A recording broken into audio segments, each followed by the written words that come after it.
Good morning, UC Bearcat fans. It's James Ernest of UC Bearcats on the Prowl with Mark Fightmaster.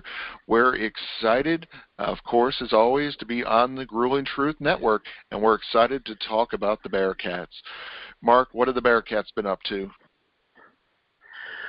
Well, James, since we last talked, they had a chance to square off against the number 6 team in the country, Houston, and didn't end so well. I think they lost, but to tell you the truth, I don't have the final score in front of me. But I know 22. They lost. It wasn't they lost by 22.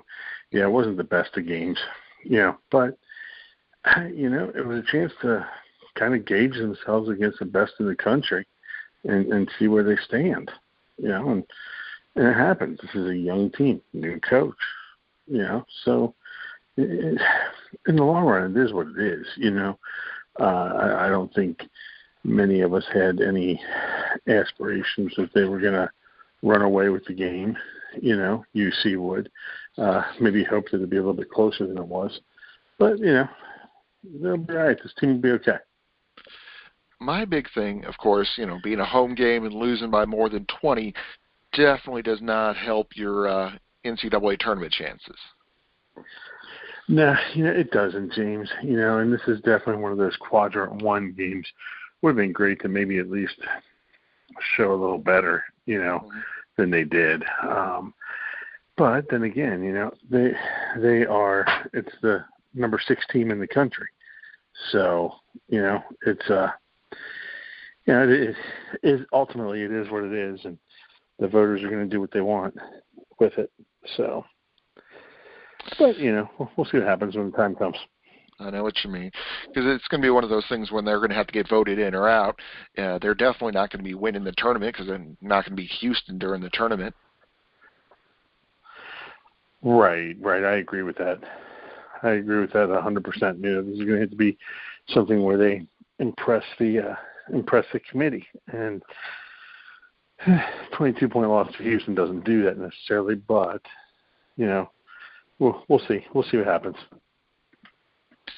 So, they got a lot of they do have some good stuff going on. Of course, they beat South Florida tonight, so that's good.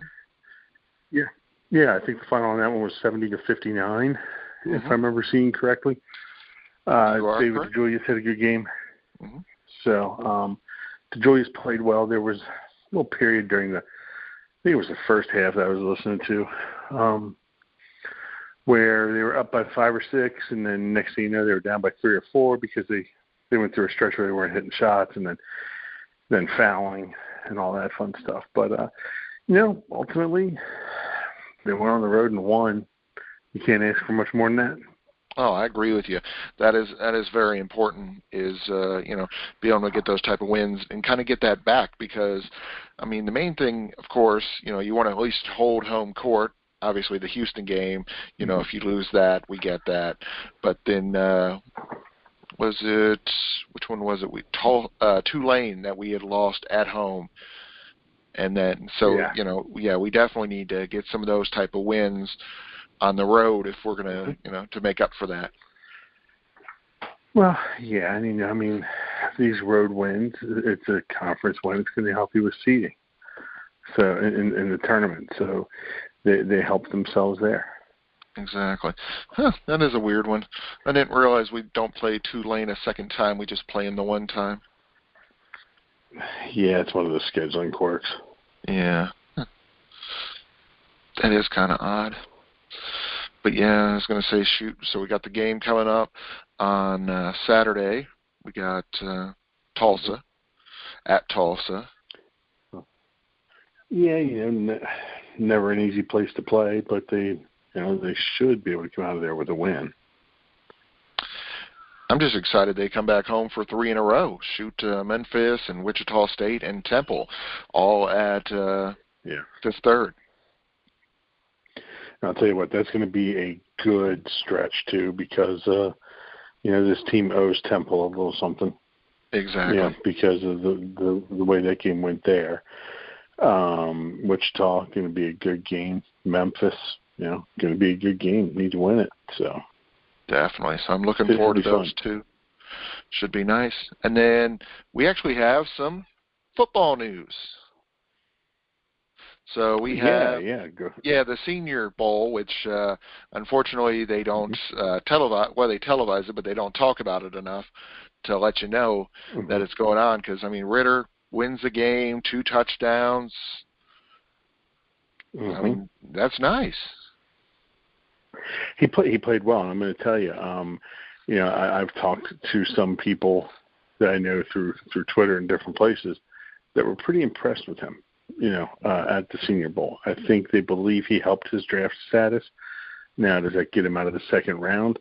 Or it gets him into the second round, let's say. I think some of them were looking at him as possibly a third rounder just because of, the way it looks like it's going to fall, with different players. But this gets him into the second round, possibly even into the first round, Pittsburgh taking a shine to him. I could see that. Pittsburgh, or I'm throwing a crazy one out there, Tampa Bay.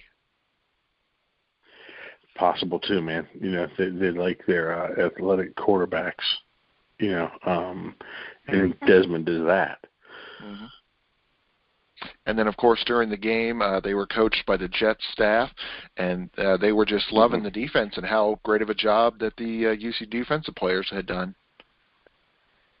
Yeah, and that was it was good. It was good for them to be seen. The only thing is, Ford didn't get to play, but he didn't play because his daughter was being born. So, it was a good news, bad news thing for him. Yeah. He had put out on Twitter that he had left so he could be with his girlfriend, wife. I couldn't remember what she said as she was giving birth. Yeah, I mean, that's awesome. That's where he should be, is with his significant other during an important time like that. Yeah. Yep, absolutely. Definitely.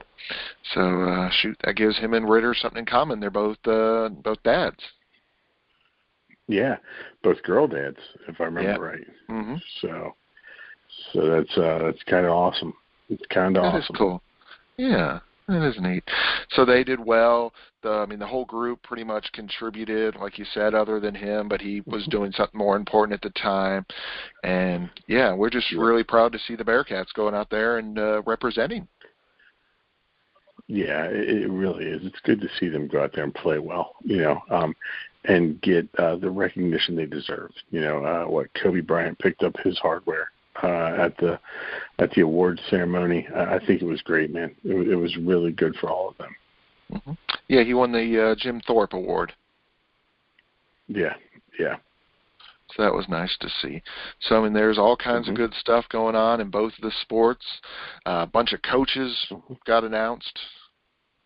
A lot of them got promotions. Kerry Combs came home. Yeah. Yeah, they did. But they promoted a whole bunch of people, and I think the big one that's going to eventually help the most is Kerry Combs coming back. So with his recruiting prowess. Definitely. So a lot of great stuff going on. I mean, there's not a ton to talk about this week, but there is, good news on the Bearcats front. And, we just wanted to touch base with our listeners and let them know all about the odds and ends with the Bearcats. Yep. Any thoughts, even though I know it's not UC, but any thoughts on the Super Bowl? Dude, James, the Bengals fan in me, the long-suffering Bengals fan in me, is waiting for the rug to be pulled out from under us. But, there's something a little bit different about this team. I think it directly is a reflection on Joe Burrow.